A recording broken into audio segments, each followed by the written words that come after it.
चार ब्राह्मण और शेर की कहानी। एक नगर में एक ब्राह्मण रहता था। उसके चार पुत्र थे।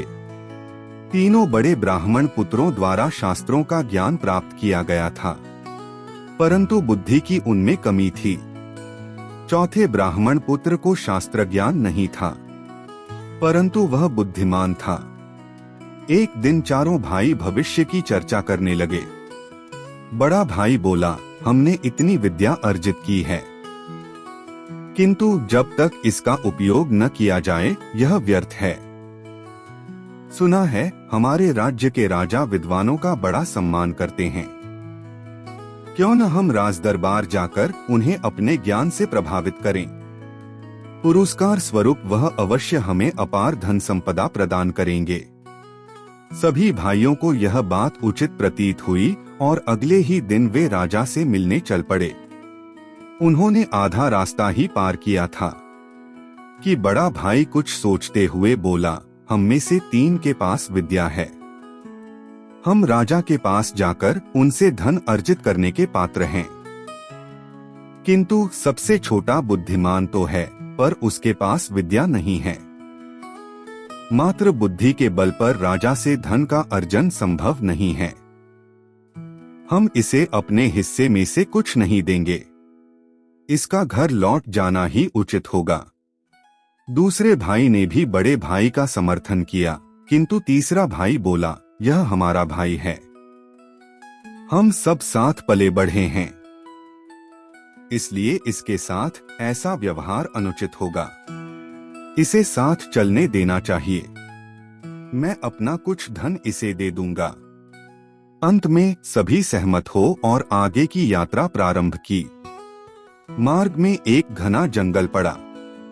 जंगल से गुजरते हुए उन्हें शेर की हड्डियों का ढेर दिखाई पड़ा। उसे देखकर बड़ा भाई बोला, भाइयों, आज अपनी विद्या का परीक्षण करने का समय आ गया है। देखो, इस मृत शेर को डोट हमें अपनी अपनी विद्या का प्रयोग कर इसे जीवित करना चाहिए। सबसे बड़े भाई ने शेर की हड्डियों को इकट्ठा कर उसका ढांचा बना दिया। दूसरे भाई ने अपनी सिद्धि से हड्डियों के ढांचे पर मांस चढ़ाकर रक्त का संचार कर दिया। तीसरा भाई अपनी विद्या से शेर में प्राणों का संचार करने आगे बढ़ा, तो चौथे भाई ने उसे रोक दिया और बोला, भैया, कृपा कर ऐसा अनर्थ मत कीजिए। यदि यह शेर जीवित हुआ तो हम सबके प्राण हर लेगा। यह सुनकर तीसरा भाई क्रोधित हो गया। वह बोला, मूर्ख, तुम्हारे साथ चलने का समर्थन कर कदाचित मैंने त्रुटि कर दी है। तुम चाहते हो कि मैं अपनी विद्या नष्ट कर दूं, किंतु ऐसा कतई नहीं होगा। मैंने इस शेर को अवश्य जीवित करूंगा।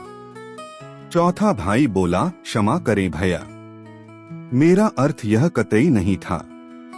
आपको जो उचित लगे करें, बस मुझे किसी वृक्ष पर चढ़ जाने दें। यह कहकर वह एक ऊंचे वृक्ष पर चढ़ गया। तीसरे भाई ने अपने विद्या से शेर को जीवित कर दिया, परंतु जैसे ही शेर जीवित हुआ, उसने तीनों भाइयों पर आक्रमण कर उन्हें मार डाला।